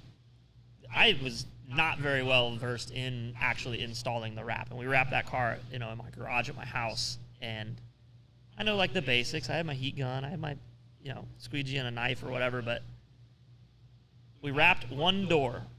And we wrapped the door, and JP just goes, damn it. I said, yeah, we got to wrap all the cars, don't we? He was like, absolutely. Yep. We got to wrap them as soon as we can. So we finished my car, and then wrapped JP's next. He had the S13 with the 15 front. And I think we did Josh's next. We did Josh's like during a party at my house. Brother, I feel like you're just telling me the Team Smooth Brain origin story right now. It's like, that's how it goes. That's the way it goes. And like, find your boys, you know, make your cars the same color. We'd been friends. We're still all great friends, and it was just about hanging out and driving together, and we wanted to look cool at the same time. And hell yeah, thankfully, we all liked the same color and the same ideas of our drift cars. You know, making them low, making them cool, big chrome wheels, like, but we didn't really have a team name, and we still weren't even trying to be a team at that time. But people kept being like, "Oh, that's them Dayton Boys." Them Dayton Boys was what they would call us, and we were that's like, even cooler. Oh, should we just run with this? And I think JP, Josh, and Mylan were they were probably at Texas Roadhouse because we used to go once a week for Wild West Wednesdays. Yeah. But the original like logo and like what's still our banner, like the logo and the trash can, Josh Craig like hand wrote on a napkin while they were out at dinner. Yeah. And so that's cool. Where the trash can came from, and that's where like our Dayton Boys, you know, the script was. That's his drawing. We scanned it in and recreated it to make it, you know, digital. Yeah, that's so sick. That's all been on Josh. Dude. So. You see, that's crazy because you guys basically own that yellow color now. You guys actually owned it so hard they had to discontinue it. Yeah, they discontinued it. You cannot get that color anymore. Damn. So yeah, but you have a way to get it. You probably shouldn't tell anybody. Yeah, though. I make it. No one's gonna do it because they're not gonna spend the money because it would cost way too much to do it. No, no. But we still do it. So long as 3M continues making the base color. They better. They told me, you know, when they discontinued it, I raised a pretty big fuss with our 3M rep. Did you tell them you're like, hey, you realize that I'm basically gonna have to quit my whole life? I don't know what to do if I can't have this color. But they told me if I ordered 60 rolls, they would remake it. Oh my god! Wow. I was like, okay. At the time, I think the vinyl was like, I don't remember what it cost per roll, but it's much cheaper than it is now. It was like $40,000, and that's like, yeah, we're not. Bro, that would have been a lifetime. That's a lifetime supply. Yeah, when they say it goes bad after 3 years. Oh yeah, you're right. They tell you that for the warranty. I've installed like 10-year-old vinyl. Yeah, me too. I think I still have like some of the scrap bins are on the shelves that I'll find. I'll find some of like the original 1080 Lemon Sting. Like, oh my god, that's old, and I'll still stick it on stuff. I think I have some patches on my bumper of the vert that are done with the 1080. Oh my god, dude. Yeah. You see, that's like I feel like that's the vibe you're looking for. Like, oh, you want to start a drift team? For one, find your friends, but for two, decide on a goddamn color, fellas. Yeah. Like, at least like try that out first. Yeah. So that when you start your team, you look like one. I've seen teams and like every car is a different color. It's like, how can you be a team? How can you call yourselves matching? Like, it just looks like four dudes decided to drive together. Yeah. You know, I never really liked the explanation of like, oh, well, they're the same style. And it's like, well, you don't have a team sticker on your car. Yeah. Your car is blue. This car is white. This car has over fenders. This car doesn't. Yeah. Like, it's like, you know you're on the team, obviously, Yeah. but I don't. Yeah, I feel like if Right. if you guys can't decide, like if you can't agree on a color, like you're gonna have a hard time agreeing on a lot of the other things that come with like being Oh, a team. Yeah. For sure. Like especially like if you take it more seriously, like Right. you're doing like competitions and stuff like that. It's, Yeah. it's a lot to deal with. Oh, yeah. Yeah, you definitely want to be on the same page early enough, because otherwise Yeah. you're going to make it into the 2-year mark with your team, and you're not going to have a team anymore. Yeah. I mean, 2026 is 10 years of Dayton Boys. Yeah. Which is pretty cool. Yeah. That's so sick, Pretty dude. cool. I was supposed to make stickers this year. I haven't made it yet. I might make it for No Star Bash, so Hey, I can hand them There out. you go. Oh, actually, speaking of No Star Bash, we think the Luau might be the new No Star Bash. Dude, Yeah, I think it's turning into it. It's close. I think it's turning into it. It's The pretty Luau is like close. it's always been one of my favorite events. And Yeah. I actually, it's funny, I had a Facebook memory that was talking about heading to one of the MDU rounds. So Edgar used to throw a party before MDU events, which Really? is crazy. Specifically at Lucas Oil because they gave us a skid pad. Yeah. So they would do it was called Drift Indy Rage Nights. And it would just be nighttime drifting in this box, like a K-rail box. And you just go out and do like whatever freestyle drifting you wanted to Yeah. do. And it was sick. But he called them the Rage events. And the one they did was called the Luau one year. And I remember I saw this this Facebook memory. It had to have been like 2012 or something. Yes, 14 years ago. And it said headed to Drift Indy, the Luau, Rage, and then followed by Midwest Drift Union round 3 or whatever. Yeah. And I screenshot, I sent him, I was like, yo, was this the first Luau 14 years ago? And he's like, I think it might be. Oh, my God, dude. Yeah. I remember going to the first, the Drift Indy Kil-Kare Luau, Yeah. and I was like, Yeah.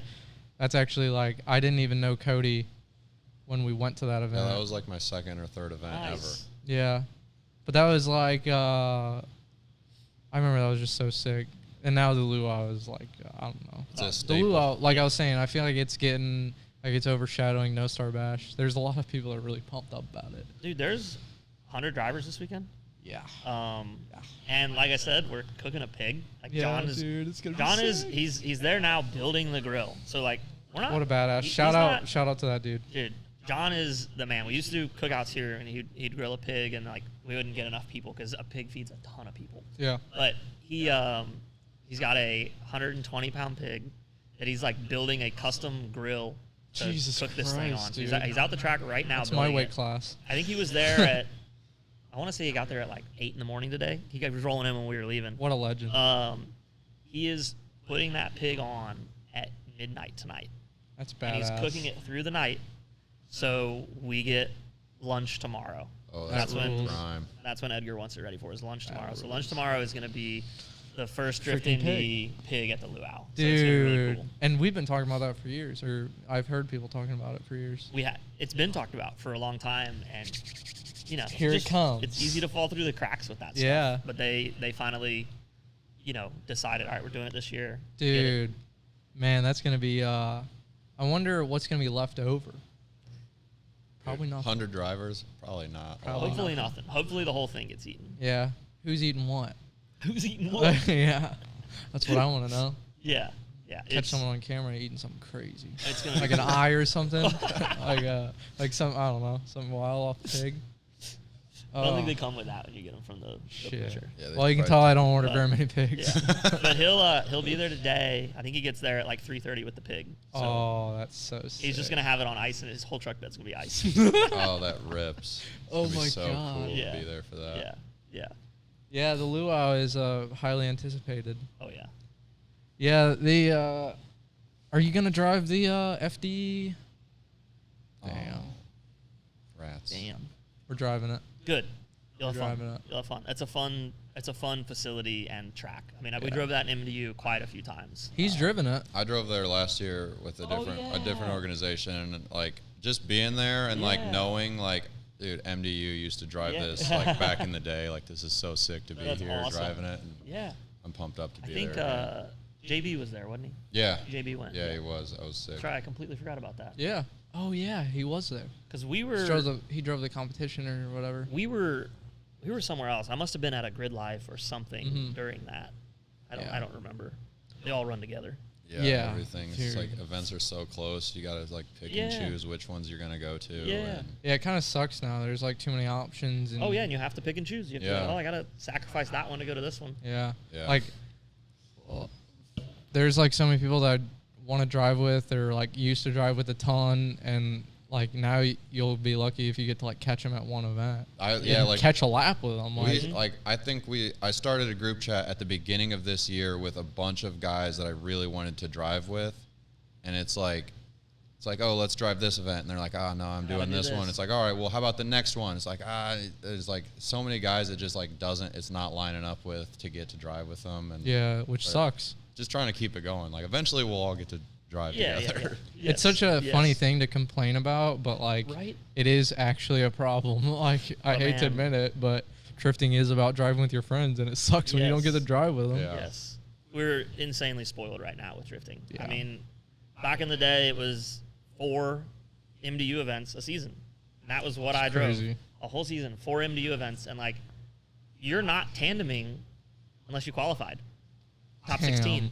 And I'm sure there's a lot of people going butthurt from every MDU event was like 40 killers. Yeah. I mean, those dudes that we drove with back then, like those are all dudes that were 10 of them went pro. Pros, yeah. Like, every one of them probably could have went pro if they had the budget. Yeah. And even today, like today's standard of driving in the competition is just absolutely mental. That's why he wanted it to be all-stars. He wanted it to just be a show the whole time, and that's exactly what they were able to do, which is it's sick though, because it's like full of dudes that podiumed at street leagues, so it's like you like Josh, like I just always bring up Josh because he's the example. I feel like because him and Colty dominated street league for so long, but it's like you have that guy coming in, and even Josh is like qualify 5th. You know, he made it to the top 4, but still top 4. Like, didn't even make it on the podium. Yeah. Not taking a single thing away from that. Brand new car, everything, dude, but like sick. That's just sick. How condensed the talent is to that 16 drivers that. Like, it's unbelievable. Yeah. And it's at a track they all know. Yeah, and the bubble for like the guys that didn't qualify. Like I had 5 cylinders for my qualifying run, and I gave that thing everything it had. Yeah. And, you know, Derek's like, I was like, bro, I wasn't expecting anything. Like, I know what I watched in qualifying, and I know what my car was doing. It was gnarly. I am not upset that I was, just barely missed the mark. You just told me I was dead last. And I'm like, okay. Like, the hard thing is like, for me, when you qualify, like let's say you qualify like low and you're chasing first, technically. It's like, okay, so if you're chasing first and you're going against one of these crazy 16 dudes, you got to put on your 10 out of 10 chase in the top 16 immediately, because you're going up against a guy that, like, if you put on a 4 or not a 4, you put on a 7 out of 10 chase, he can put on an 8 out of 10. Yep. Easy. Guaranteed. Yep. Guaranteed. So there's no floating by. It's like you, especially if you're a guy chasing first, you got to throw your haymakers right then and there. Yeah. And it's like, that's why it's like you're either going to crash into the dude in your top 16. And that's why it's so gnarly. Yep. But it's awesome. Yeah. I love it. I loved watching that last round. It was so really good. Yeah. I kind of just like got over the fact of like, it's not like it is a competition on paper, but it's realistically just like, let's find the 16 best dudes and just see what happens. Yeah. Let's just see what happens in these battles. Let's see how crazy it gets. It's a show. Yeah. It's a show, and it's a damn good one. It's a damn good show. It's a damn good one. Yeah, if you haven't seen GP round, M1's up next. M1. Yes, sir. M1's going to be interesting. Yeah. Looking forward to it. Speaking of M1 and things you're looking forward to, like, what are you, like, you've been in drifting for so long and, like, been through so much, like, what are you looking forward to, like, in drifting, like as a whole, and for yourself, like in the future? It's a loaded one because it's not something I think about too often, because I'm always kind of flying by the seat of my pants. Right. Things happen so quick, and I can't believe that we're already July's almost over. But in drifting, I'm just loving every bit of evolution that there is with it. I like seeing new guys get out here and find their new group of guys. I like watching the lower level drivers find a homie and go get laps with them. Yep. I think that's what really it's cool. all about. But for me and like what we're doing, I just want to keep doing it. I truly think that I'm living the dream right now. Oh yeah. I'm able to do as much as I want with drifting. Thankfully to the sport for the evolution that it's done and the partnerships that I've made, along the way of being in this for so many years. I can kind of go where I want, but back to what Sam said, I want to go where my boys are. Yeah. It's not fun going to these events out of town without your homies. Mm-hmm.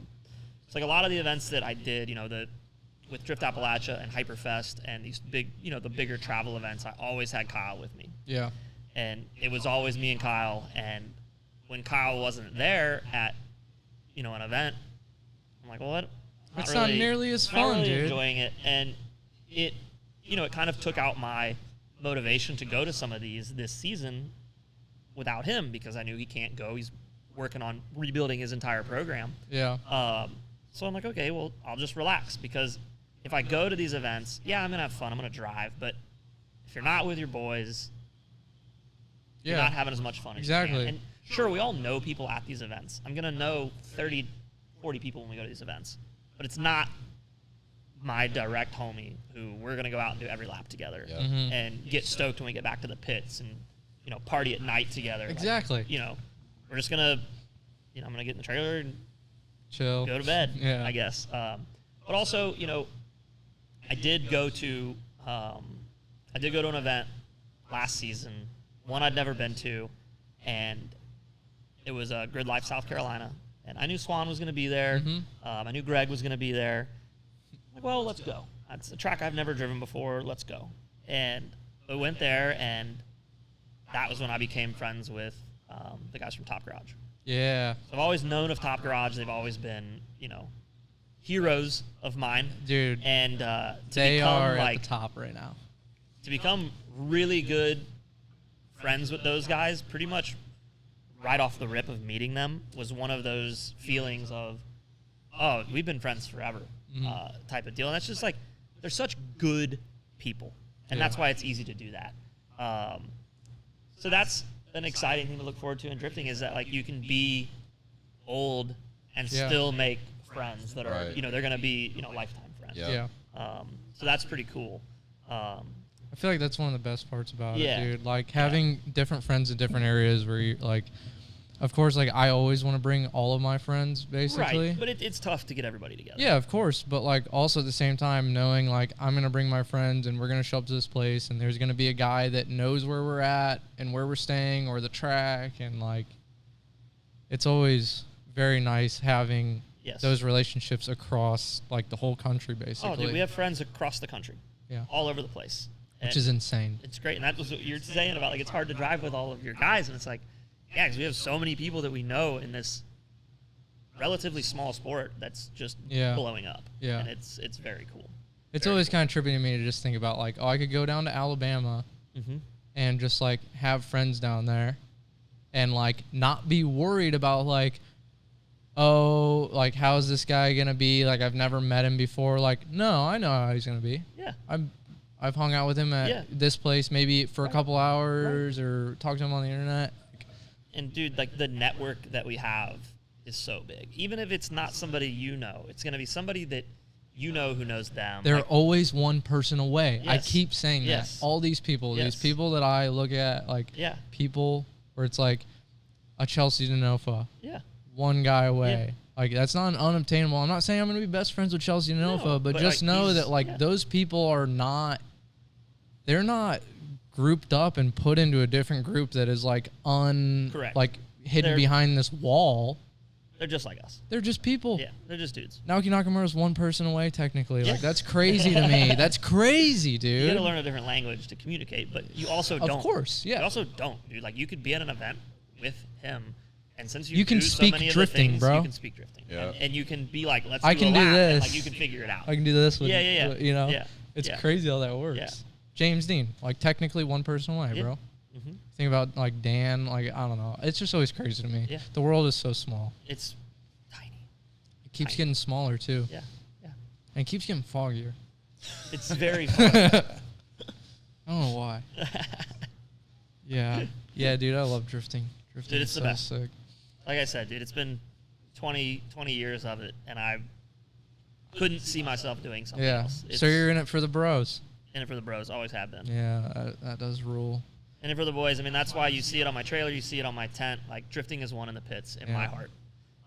Yeah. That's where I have the most fun. So what you mean by drifting is one in the pits is that you don't win in the pits based off how your car looks in the pits. You win in the pits based off of having a good time in the pits with your friends. That's what Correct. you mean by that. That's what I mean by that. Oh. Drifting is one in the pits by, are you enjoying your life at this moment? Right. If you're not, if you're having a bad time, if you're mad at a broken car or you're mad at an outcome of a judge. If you're happy or- in the pits, you won drifting. Exactly. Like, you should be happy in life with whatever you do. Figure Yeah. out how to be happy. But in the pits of the drift events is like, I'm gonna have a good time regardless of what's going on. I thought that car was blown up. That's, Yeah. I mean, that thing is my top level car at the moment, and I thought the engine was smoked. Yeah. And I'm like, oh, that's gonna really hurt my season. Well, nothing I can do about it right now. Yeah. What I can do about it is I'm gonna go continue driving in my Z, Yep. see how well I do in Street League, and then after that, I'm gonna go watch GP. I'm gonna go watch all the dudes shred, and you know, it's just a ball. Like, Yeah, that's what it's all about. That's Yeah. such a great outlook to have. I need to take that advice a lot more often. dude, it's with everything in life. I mean, I don't know how much you know, but I did get, I was diagnosed with cancer in 2021 with stage 4 colon cancer. Right. Holy shit. Not I didn't know it was stage 4. An ideal type of cancer to have. Yeah, definitely not. Thankfully, caught it. Did not catch it early because I'm stubborn. But through the whole thing, I was insanely positive. I knew everything was going to be okay. Because even if it's not, there's nothing I can do to change it. Right. And, I was always positive before that happened. And I think a lot of that is what got me through it so easily. Mhm.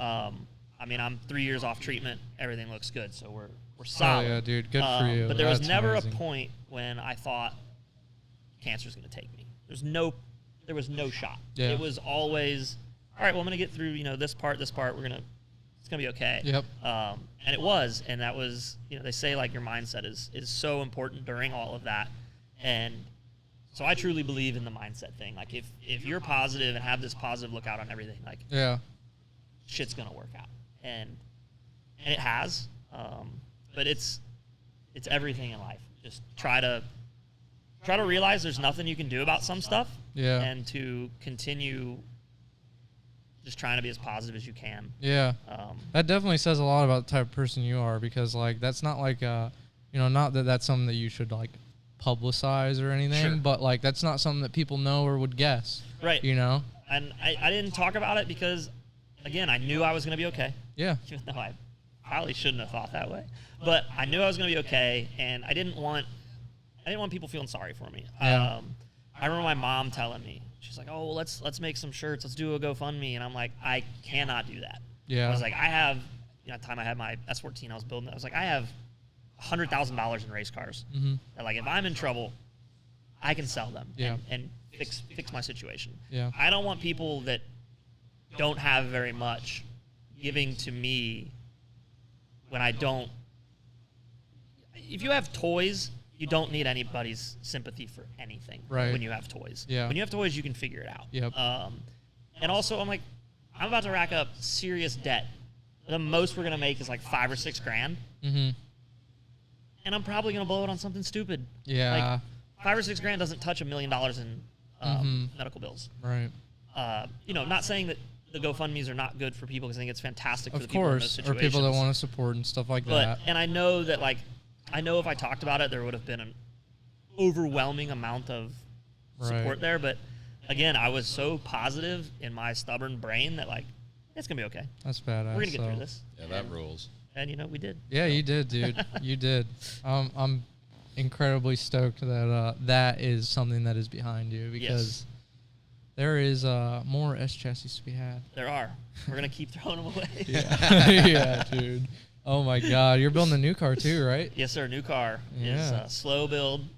Slow build. That's right, But slow it's going to burn. be worth it. I still have 2 cars to drive right now. Yeah. So. Well, you got like the low car, the party, but also the rowdy car, and then you'll have the rowdy car. Yeah. Yeah. The pro car minus dog box and quick change. Yeah. Because I'm not doing that. Did you do a Cage Kids cage in it? How'd you like that? I loved it. So the goal with that car was I knew I couldn't afford to like pay a fabricator to build that car. It's gonna add 20 grand to the build. Yeah. So I was like, well, I've always wanted to learn how to weld. So I invested the money in the tools, you know, got a bender, got a welder, got a notcher, and shit.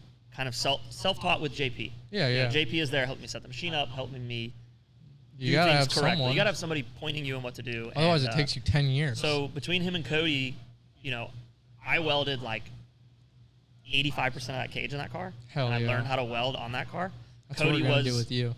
Cody was there for the hard bits, the bits where I'm like trying, and he's like, try harder, and I'm like, dude, I'm gonna actually mess this up, and Yeah. I need this to be okay because it's a roll Yeah. cage. So then Cody would step in and do the harder parts, but I did weld like 85% of that. Hell yeah. And having the tools to do it because, you know, we're getting older, and where it used to be that I could have JP and Cody here building cars with me every night of the week, like, you know, everyone's got families, they've got higher careers, they've got things they're traveling for and doing stuff. So, you know, I'm running out of those resources. Obviously, they help every bit they can. Right. But I wanted to be able to fix the cars when they're not here. Yeah. Like, if I need to weld something, I can do that. And that's what I'm able to do now. Like, we just had to weld new angle stops on Alex's Yeah. car. There's a lot of A's. So. You can just throw them on though. But yeah, we welded them on there, and I'm like, this is cool to be able to do. We didn't have to take them off and take them to somewhere. When you can weld, dude, it opens up your Yeah, world to and, a lot. I mean, we're using a $500 Eastwood 220 welder, and it rips. totally good. Yep. Yeah, welding is pretty important. Yeah. I feel like a skill to know when Yeah. you're building drift cars, at least, just because You gotta like know. even when you need to fix something and you need a welder. Or if somebody has a welder, but they don't know how to, you know, I have access to a welder, but like, you got to know how to do it. You got to know how to do it for sure. Yeah. I just did a welder trackside fix at US Air. Nice. I down to my control arm tacoed in the front when we did our sick crash, Yes. and I had an extended S13 lower on it. So I found someone that had Alvang, actually, shout out Alvang, had a control arm. He gave it to me. I was like, I don't know what I'm going to do. I was like, it needs to be extended. Yeah. And he's like, dude, just cut out a piece of the old control Yeah, arm. the old one. And I was like, you're right. Cut a Hell piece yeah. out of it, the extension. Yep. Cut the control arm. I've never made my own control arm, which obviously it's pretty simple on paper, but yeah, beautiful. yeah, welded her up right there. That's awesome. Good to go. That is great. Welding is, I don't know. It's cool. It's kind of slept on. Like everybody's like, oh, dude, I just don't know how to weld. It's like, buy the really cheap welder and you're going to learn how to weld. Like even if you learn with flex core, it's still the same skill. I do think that like you and I have an advantage because we wrap cars. Yeah. I think having the steady hand Yeah, for is sure. very important. And that's just like an extra step to learn is to have that steady hand and the patience that like we've developed over the years of wrapping cars. Like we can knife cut like crazy straight lines, and you know that helped me a lot in the beginning of teaching myself with, you know, obviously with the help, but like having that steady hand was huge. Yeah. Yeah, that was, I guess, segueing into some of that stuff. But like when you learn how to do everything on these cars and you learn how to weld, or like even like the simple things, like they add up, and before you know it, you can like build a whole car. Oh yeah. And it doesn't take as much as you would think. You know, people think like building a whole car is a big undertaking, but you've probably built 10. At least it seems like. Well, the new car is a little bit different. Yeah. And I've built a lot of cars. You guys have seen them. They've been sick. This car is something I've never done. I mean, this was bare metal. Yeah. I got the car as a bare metal car, like no suspension under it at all. And Yeah, me and you got our cars. I had a shell on dollies, and you had a shell on dollies getting sandblasted. So, yeah, having that car sandblasted is like, okay, literally every single part is off of this car, and I don't have it. And I don't know the correct, like, order to do this, right? Yeah. So I bought a lot of parts that are just chilling on the table, and my car is in a stalemate because I need this, and this before I can get the chassis painted. So I have to get all the fab work done before I can go get the chassis painted, and I don't want to get the chassis painted early and then grind fresh paint and then weld and then repaint. It's going to look like a patch on a freshly built car. Yeah. So it's like, okay, why didn't I buy seats early? Why did I buy everything to make it roll, but I didn't buy seats? But I need seats to fabricate seat mounts because we're doing, full floor mount seat mounts. And then, well, if I'm doing the dash, I need to get the digital dash. I need to get the keypad. I need to have everything in. I can have all the tabs welded. I need to have the dash in the car.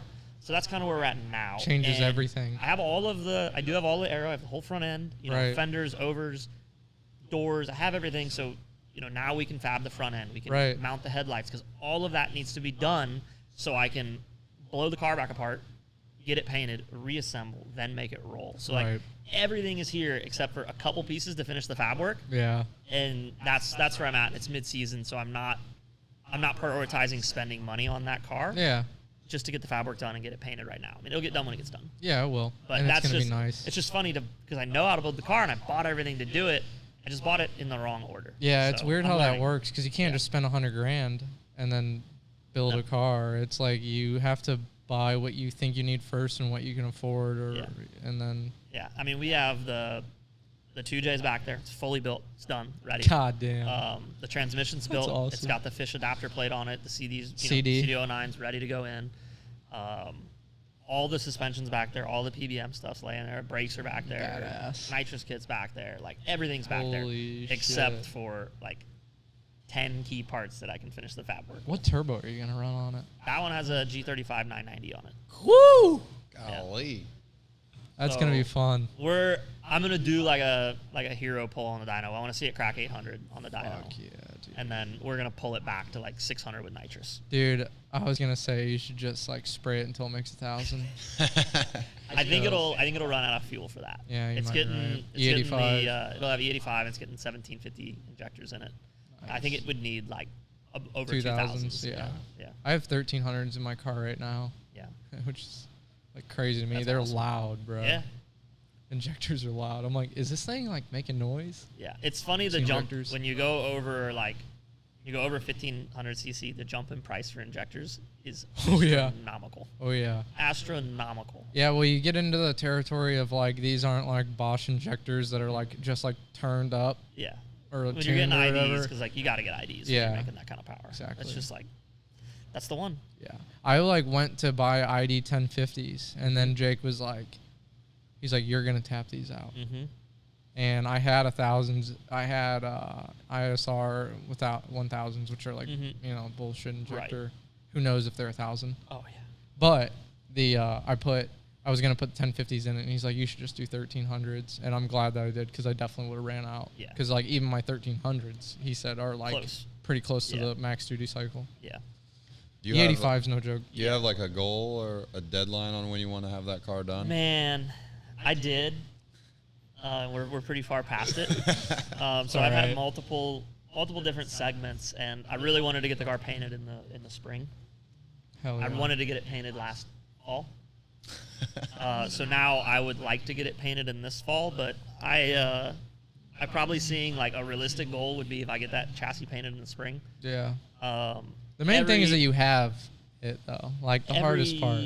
Every ounce of me wants the car to be done for next season, but that's not in the cards. I'm watching JP in the finishing stages of his new build, which he doesn't really talk himself up on that car. I really want to we need to have JP on. Is unbelievable. The depth that he's gone on that car is wild. And he's doing an 8.6. He's doing an 8.6, but he's doing literally everything himself, and it's killer. I mean, it is killer. He's got So it's got carbon doors. And he's like, well, I can't get out of a carbon door in my enclosed trailer. So he's got quick release hinges that he can pop the door off. Whoa. And like, it's stuff like that, dude. So he's building the ultimate. He's building the ultimate car. Like his little details are just so there, and he gets them so right. But the amount of things that he's had to do and then redoes again, because as he's doing something else, he's learning and he's going back and changing that. Yeah. So in my head, I'm like, if I just stay 3 or 4 steps behind JP, we're You'll going to be knock my alright. shit out correctly the Yes. first time. So that's what I keep telling him. I was like, I'm glad you're That's a learning good all this, plan. because when we do mine, it's going to be a lot easier. You're going to know exactly what to tell me to get. But, you know, it's a rear radiator stuff, and he's running all the hard lines for it. Yeah. It's going to be sick. I've been a little bit of an asshole to like the rest of my team because I'm like, my car is working so good. I'm like, just do what I'm doing and it's going to be awesome. We're almost there, though. Our cars are so similar. That's how I ended up with the JZs. I mean, I blew 2 LSs one season, and JP's like, put a JZ in your car. Yeah. I said, okay. And I did that, and it's been history. He's on my list because he's the guy that, like, you know, will do he will do the full entire build. It's not like a thing where it's like, oh, I'm going to build a drift car Mustang, and by drift car Mustang, I mean I'm going to make it drift a little. Yeah. But he's like, I'm going to build a drift car Mustang, and by that I mean it's going to have 500 horsepower. It's going to have all the suspension. It's going to have the best suspension. That thing probably has – does it have independent rear in it? No. No? Okay. I was He's going to got say. a full gnarly built rear end, though. Okay, His yeah, that's rear end is sick. I was like, that But yeah, car probably has something He did not insane. do the IRS. IRS, okay. Yeah, but still. it works so unbelievably good. And he goes 10/10 on all of his Oh, cars. Yeah. Oh, yeah. He'll be like, oh, I don't care, you know, not a normal car, Genesis. Right. But nailed it, apparently. Yeah. Like, that car's Yeah. been ripping forever. Uh-huh. It's weird how that works. It is.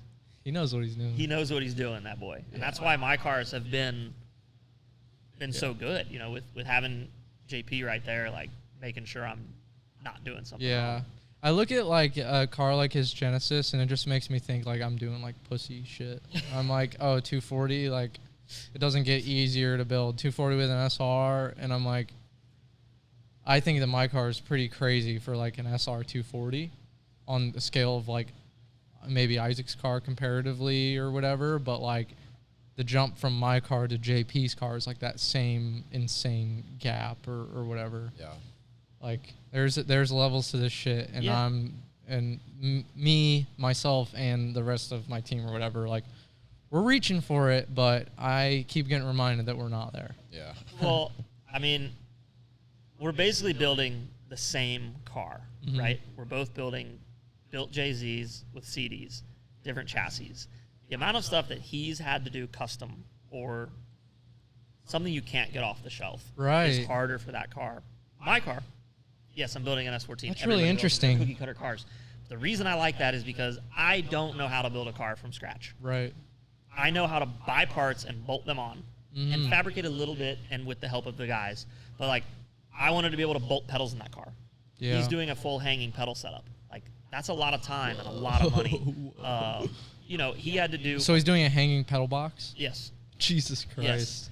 Yes. You know, he's Hell custom yeah. making it. He did a custom, like, his carbon steering shaft was all custom stuff that he figured out how to do. And, like, I'm going to have a stock steering column because it bolts back into my car and it's fine. Yeah. So a lot of stuff that direction is like his is taking longer because he's having to custom make so many things. Where mine, they've done the R&D. They sell the parts. Like my rear firewall, they sold it. I welded it in. Well, Dan welded it in, but you know they sold it. He had to order one and then still modify it for the way that his fuel cell and stuff is set up.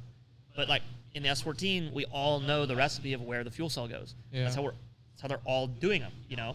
So that's what makes it easier on my front. And that's why I like the 240 still. Is like everyone's like, why didn't you build a crazy car? And I'm like, I don't know how to do it.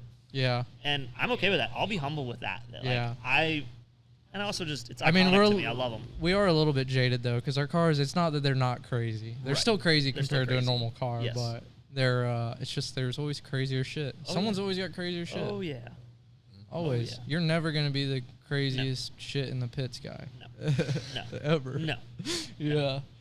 Yeah, it's going to be, that's kind of a fun experiment, though, because you'll kind of get to see the one-to-one of how the cars work out. Obviously, I'm sure they're going to work out great, but just you know, JP's a detailed guy, so he'll know the nuances. Yeah. And I mean, we're doing like PDM and stuff. Like, I've never done any of that. I'm an ARC switch panel guy. That's what I've been for so many years. But that's one of the things that he's told me is, like, I'm not letting you put an ARC panel in that car. He goes, you're putting a PDM in there. Yeah. And, like, it's all going to get tuned right. Like, that's what that's what our tuner wants. So that's a good dude to have in your corner, though. Yeah, he's going to keep me from. Not saying that like ARC panel cars are. I love my ARC panel car. When something breaks, it's so easy to fix. Well, yeah, well, I do not have to get a laptop out and fix it. I'm like, hey, fusible links work too. Talking about it to myself and like talking myself right back out of PDM. But I just know that that's like the progression of what the cars need to be. So that's what they're going to do. Yeah, it's kind of against our will. It is. But there's also so many good products coming out now for drifting. It's like it's huge. And they keep coming out and it's getting better. Like if take Brian in 2003. If I came to you and I said, hey, you remember how you guys make cut knuckles? There's a company in Japan that makes your cut knuckle. It's the same cut knuckle, but it's fully cast, and it comes out of the box, and you buy it for $250 or $300, whatever it is. Like, that is crazy to me. Like, cast custom knuckle for an S13. Yeah. Custom already drift knuckle. Yeah. No weld, no nothing. Part. We also would have been like $250. No way. This guy down the road is cutting weld my knuckle for $25. Yeah, true. I don't know. I think it goes both ways. Back then were $50 to $75 to get your knuckles modded, but still, it would have blown our minds. Yeah.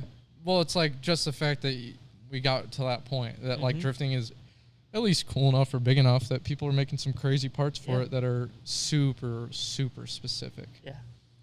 It's fantastic. I don't like that Aero isn't as good as it used to be.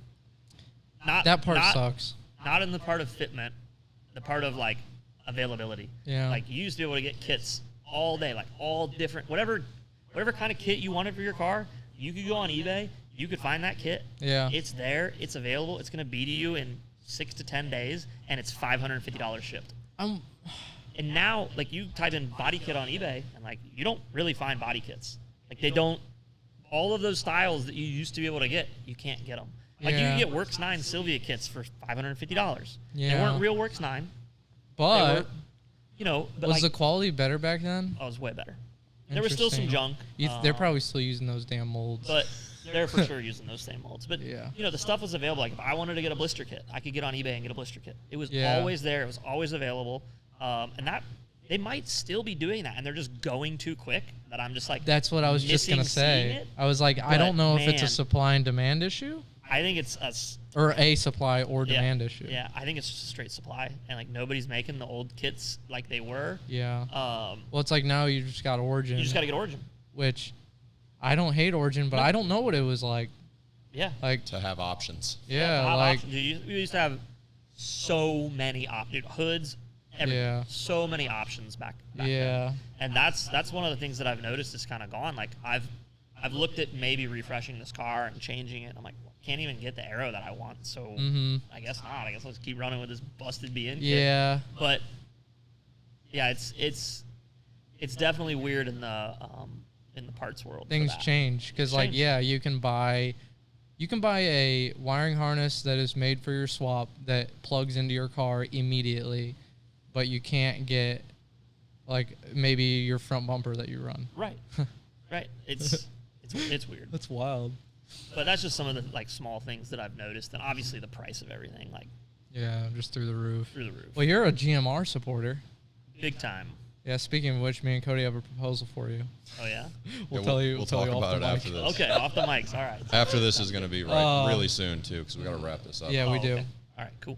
Yeah, but, the, like, GMR wheels, you can just like buy a Blitz 03, which is like, I guess I'm that guy, but like I don't understand the concept of like $10,000 set of wheels. Hey buddy, this one's got to have the right center cap, you retard. It's got to have the right center cap or you're just you're just not that guy, pal. Like I don't know. In drifting and motorsport, I won't understand that because like that SSR Minerva from SSR is not a better wheel than a GMR wheel. They're the same thing. Which doesn't make sense. Cast face, they're the same aluminum lips, they're the same thing, but they don't say SSR. Yeah. And there's all of the purists in it that are going to be like, I can't believe you would run a rep wheel. Yeah, it's like what dude, are we why? doing here? It looks good, and like I can buy it brand new in the spec that I want. I've been in the era where you can't do that. Like, I was there when you had to buy wheels from Japan, not even from the guy down the road, because nobody had wheels. I mean, I remember in 2008, I bought a set of SSR Vienna Crays through a Yahoo Japan auction, through another third party that was able to buy them and get them and send them to me. That must have been so scary. It was $900 for 4 wheels delivered. And you have no idea if that this is in money. 2008. Like, that's And you a good basically amount of wrote that money off. Yeah, it was gone. You know, and then the wheels show up. Cool. I've done it where I've done up garage wheels where I bought 12 Wedscrons one season in 2013. Oh They my were God. all crap spec, but I bought them for a good deal. I had a buddy who had the connection. They could get them from the up garages. They came from all different up garages, came over to me, and then I had to rebuild them all. So then I'm on. I think I bought all of my lips from VR. So all the lips came from VR. Relipped them all in my basement one night. Rebuilt all these wheels. Okay, now I got all these wheels that I'm drifting on. Whatever. You know, my SSR Minervas that I had on my car, they were from up garage that I had to rebuild when they got here. I sent them to wheel flip. I sent the faces out to get chromed. I mean, Damn. it's a lot of work to build the wheels how you want them. So, like, you guys, you know, anybody can say anything to me about having fake wheels. I've had the real wheels. Yeah. I've paid my dues. I've done it. And I love the fact that GMR exists. Yeah. Being able to buy the wheel you want in the size you want and get it in a timely manner absolutely rules. Yeah. It shreds. The quality is the same. I will go, like, tooth and nail to somebody that the quality is the same. Yeah. I beat the shit out of the wheels on this car. This car has had those GMRs on it since I built it. Yep. 35 events. I remember my And mind was I have blown. not bent one. I have not cracked one. I have not done anything to them. The insides of those barrels, you can turn those and look at the insides. They're smoked. With Yeah. me, you know, dipping tires, dipping off And track. they're not anything. cracked? They're not cracked. They're not bent. Hell nothing. yeah. Even like my work T7s that I had. I was gonna say those the T7s that I had, they were with chrome included because I had to get them all chromed because they don't come chrome. yeah. I had $900 in each wheel. I had 10 of them. Oh my God. I broke. Bwag, don't say numbers like that, dude. Well, I'm my saying it wallet 'cause I can have a hear point. you. I broke 4 of them in that season. Oh my God, dude. Now you can get straight from GMR cast, which if you guys didn't know, work T7s are also a cast wheel. You can get a cast wheel in chrome from GMR, the same ones, for like $1,200 for the set. And if you break them, oh well. Like, we're driving At these least cars. you can buy the replacement. We're one. driving these cars to be at their top level, and if it involves hurting a wheel to get the thing done, Yeah. we're gonna do it. Like, if you're in a comp and you're gonna sacrifice a wheel hitting somebody to win, you're Oh, gonna yeah. do it. I do it every time. You know what I mean? Like, you're gonna. I do it for fun, Bwag. I do it for fun all the exactly. time. So, like, having the option to be able to replace that wheel and get it in a week Yeah. instead of, even if you were getting them from work, you're waiting 8 to Right.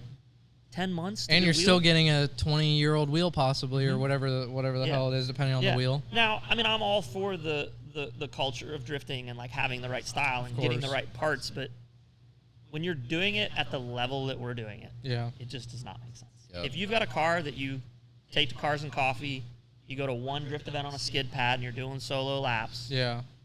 go ahead. It's like Spend that. $6,000 on your wheels. It's like You know, that you're shit You're to probably me. not going to replace them. Yeah. Me and Cody have this argument all the time just because, like, we're in the final bout thing right now where, like, sometimes the thing that could make your car better than another guy's car is something silly like a radiator cap. Mhm. And, like, that kind of sucks. Or overpaying for a worse wheel Yeah. that Well- that has the right name on it. You know. Yeah. Mhm. Which, That makes the difference in I get it. car- in a right scene. That car, JP's car, Josh's car, no, Milan and Josh. you guys were all 4 of us. stage, right? Those were Cosmos. We had the Okay. Cosmos. We were specifically told we could not drive that event because of our wheels. Those cars. Now, I get it. For that event, for You what that wanna- event was in 2016, for what that event was, I said, okay, I get it. Yeah. I understand. You're Yeah. right. You know, but it blew my mind at the time. But, you know, looking at that, I mean, It's not that way anymore. it's not that Bwag. way anymore. I know that. But what it was back then, it was different than it is now. Yeah. And it was like, what was so cool about that was back then it was like Sylvia. It was like all your internet heroes are at the same place. Yeah. Yeah. And then I was like, dang, none of them can drive. Yeah. Yeah, like we went to Final Bout last year and I showed up with my car like brand new, like Yeah. fresh paint, fresh livery, and I have real wheels on the front of my car. They're destroyed right now, but at the time they're Astro Atex, which like you can't make them. They don't make them. You can't find them. They're real, but they are a Japanese wheel that is produced in Taiwan. So on the back of the spoke it says like made in Taiwan or something stupid, and they're like, these are reps, and I was like, they're not though. Like seriously, they're not though. Oh, I lost my mind. And they were, and it's like, and then it came down to just like, if a certain judge it doesn't matter if it's a real wheel or not. If he decides that he doesn't like a gram light, sorry, buddy. Yeah. And that's just how it works, which sucks. But like, I don't know. You sign up for it, and I don't like to. I don't like to be the guy that complains, but I just never like when things don't make sense. I guess like. Yeah. It's like, can we just make sense, please? It is also a car show. Yeah. And that's the part that our brains don't understand, you Yeah. know? Because I get into that argument with my girlfriend because she comes from, like, the car show background. Yeah. And she's like, yeah, like, I understand the wheel thing for what you guys do. But Yeah. if it's at a car show, they need to be putting the real wheels on. And I'm like, no, you're right. Right, For yeah. a car show, for a car that just goes and sits in a warehouse to get looked at, Yep. yeah, they need to be showing that they're balling like that. Yeah, so that's like But that's the ironic part Yeah. is but Final Bout is like getting into a new realm right now to me where like for one the driving's getting better, yes, 100%. But also like people really want to win. Like Yeah. they really want to win. Yeah. And we're going to go to Final Bout 9, so we'll see how that goes. Cool. But just like the strategy in it now is like a little bit more serious. It's still for the most part like, you know, you're driving with your boys at least. So when you are driving, even if you are trying hard, at least you're trying hard with your bros and you're not trying to just like take someone out. But yeah, it's like a thing where like, yeah, if you don't want to waste your time, like I don't really want to waste my time. Like I want to go there and I want to have at least a good chance. So yeah, I'll put cool wheels on my car. I'll do the crazy paint. I'll do the crazy livery. Yeah. But like, why can't it just be a thing where like if your car's at this certain level, Right. it should be like this car has all the proper work done, the paint works really nice, XYZ. It shouldn't matter if the guy likes this guy's paint color more. Correct. But that's not how it works. Right.